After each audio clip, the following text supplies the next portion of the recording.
All right, video log 12/18, 2022. It's 1:42 p.m. Hawaii Standard Time.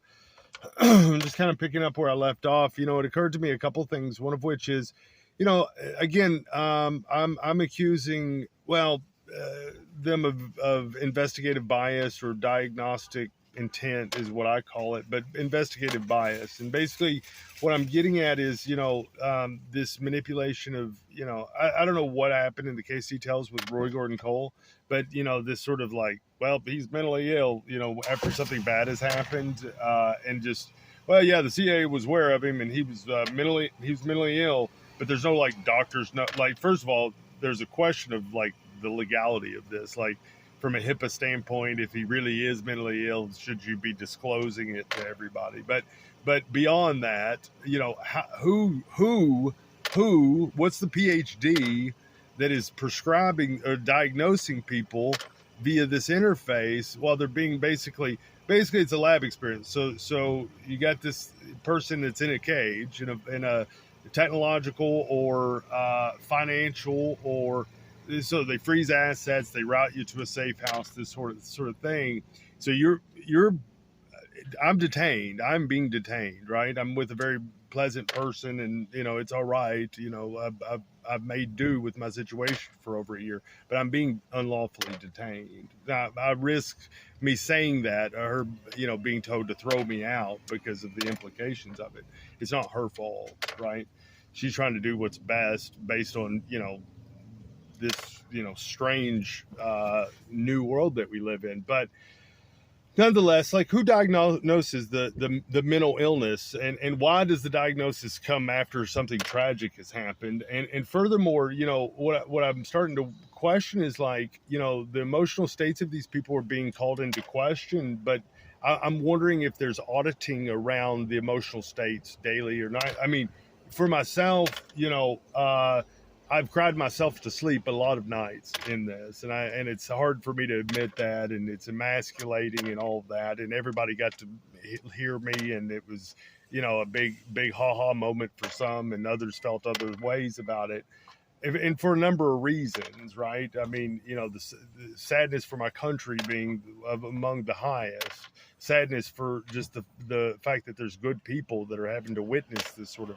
atrocity that I'm in love with and are in love with me is just, it's horrible, right? It's just, but nonetheless, what occurred to me is, I bet they didn't log this. I guarantee you they did not log, my any sort of emotional states that would be compelling when, but I guarantee you they logged every outrage, every time that they manipulated me or messed with my medications or prevented me from filing my amendment, or, with my medications, or, uh, use back end channels to get AGs to dismiss me or local law enforcement to dismiss me, and gaslit me with judges and gaslit me with local police and took my evidence, and all this sort of bad stuff's happening. Well, I have to be on my best behavior the whole time. Does that make sense? Because I don't get to plead in court. They won't let me plead in court. They won't let me seek legal counsel, right? But I have to be on my best behavior, because if I'm upset or I lash out at all, it will be logged in my chart. And then if anything bad happens, if they decide that they're ready to terminate the investigation and they kill me, then they can go and say, well, we have a history of mental illness with this guy because he was frustrated as heck because, well, we were torturing him, and then claiming that he's lashing out or is upset. Now, the fact that I don't have any associations, no affiliations, I've never been to a protest. Yeah, I mean, other than like 2000, I protested the Ku Klux Klan rally that came in our town one time. That was in 2000, right? So a long, long time ago. I was there just as a witness of the whole thing, just like, why is this occurring? But, well, to represent, you know what I mean? But that's it. That's my only associations, were philanthropy based. The girls that I had sponsored in Africa, and these were my correspondents. Like when you come into my life in 2020, I'm writing, sweet letters to 7-year-olds in Uganda and Togo and South America and other places who I had sponsored, and through the Compassion International, which is a great organization, by the way. I've met Rick, the guy who started that years ago in a church in Owensboro, Kentucky, and I just, I fell in love with what he was doing, and it really inspired me later in life. But these are my associations, right? So there's not much there, but so in order for them to make things, inciting me into, these, basically containing me, and then poking at me. And the question is are there PhD level psychs looking at this situation and actively engaged in this diagnosis process, right? I mean, I was told I would be put in a straitjacket prior to being institutionalized for my first time. Taking without being read rights, forced medicated for 17 days. I was not able to see a judge. There were people that were informants that came in to talk to me that were, patients too, but they weren't patients at all. They're informants and or actual agents. I suspect agents. But nonetheless, some of which I still have relationships with. In any case,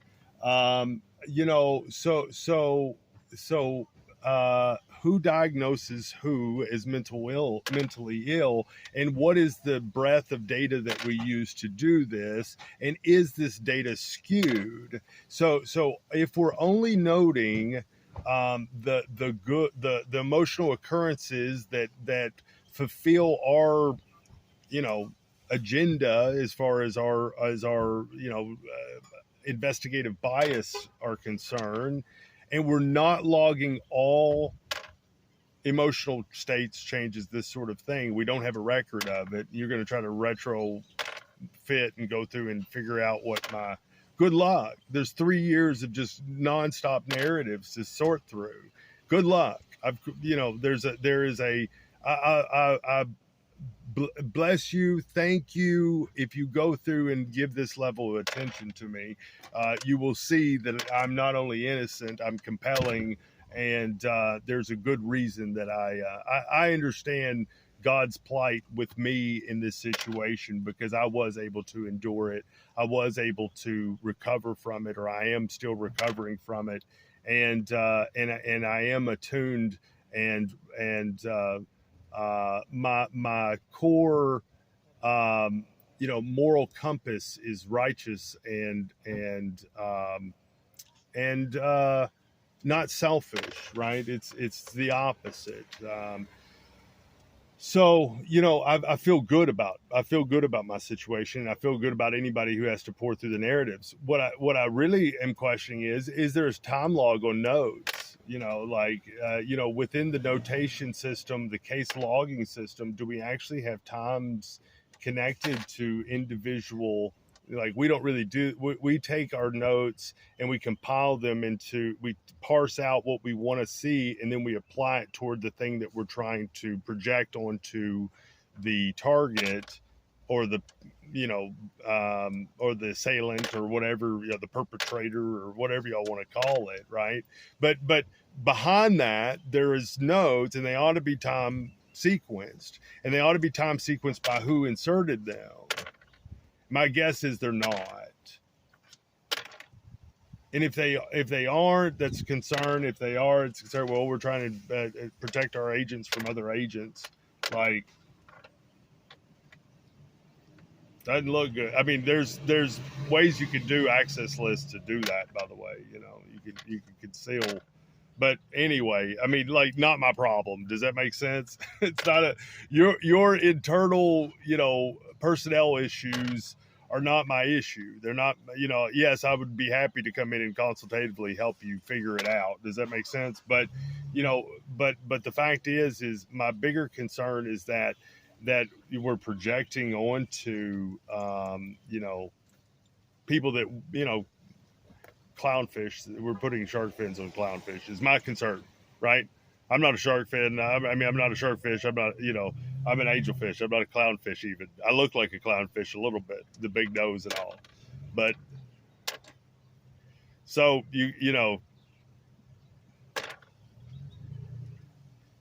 I pray that internal affairs is finally getting involved. I mean, I don't understand the whistleblower channels. Like basically what we're looking at as a group is war crimes systemically.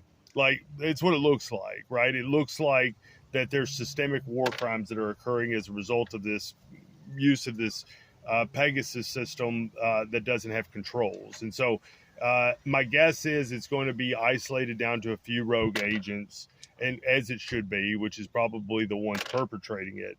But there is a question of at the highest of levels if there is a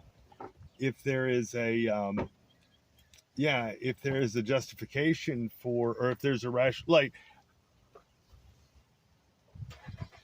yeah, but y'all like paid for the innovation of and the ongoing engineering and support for a device that is not just counterintuitive. It's like it's an anti-capitalistic device. It's a terroristic device. The NSO, all these spyware should be absolutely against the law. It should be absolutely against the law in every jurisdiction, not just Hawaii, which it is against the law in Hawaii. And they're still doing it. They don't care. The federal government does not care about state laws. They do not care about state laws. All they care about is getting enough information so that they can subset and target and get the prosecution that they're looking for. How sad. Like we're in the middle of a coup d'etat investigation, and this is the kind of stuff that's actually being perpetuated concurrently. Like, you know which side I'm on. But the fact that y'all didn't nip this in the bud or deal with this or settle this out or fix the problem, or the fact that you're letting these blowhards persist, you're going to have to do something about it. You have to do something. You have to address it internally. Your whistleblower lanes are broken, or well, they're being proven right now, right? Like this is a chance for the whistleblower lanes and for the upper administration to say, things happen. We have triage for a reason. It took a little while for it to get to the top, and it's a couple rogue guys. And fine, do it quickly. If you want me to set so that the timing of the narratives are such that it doesn't interfere with your investigation, I mean, I've waited for 30 months. Does that make sense? I waited until after midterms because I know how important it is. But the fact that this is the way you're operating to do it, it looks really sketchy. It looks really sketchy. No, I don't want to jeopardize any ongoing investigations. I want closure. Does that make sense? I want to move on with my life. I want to move on with my work, with the Healing Eden work, with my cartooning, and my wife, most importantly. The one I'm forbade from being with, the one who's watched me get tortured throughout this, the one who's whistleblown and had been ignored, the one who y'all are trying to target and figure out how you can pit her against me somehow or charge her with something. Dude, systemic failure. You have to get in front of it. This is not a SAC level issue. This is director level. This is Biden level. This needs to go to Merrick Garland immediately. And y'all need to have a pro forma that you're going to do across all agencies ASAP, because listen, war crimes are being perpetuated right now and the integrity of your other investigations are depending on it. Good day.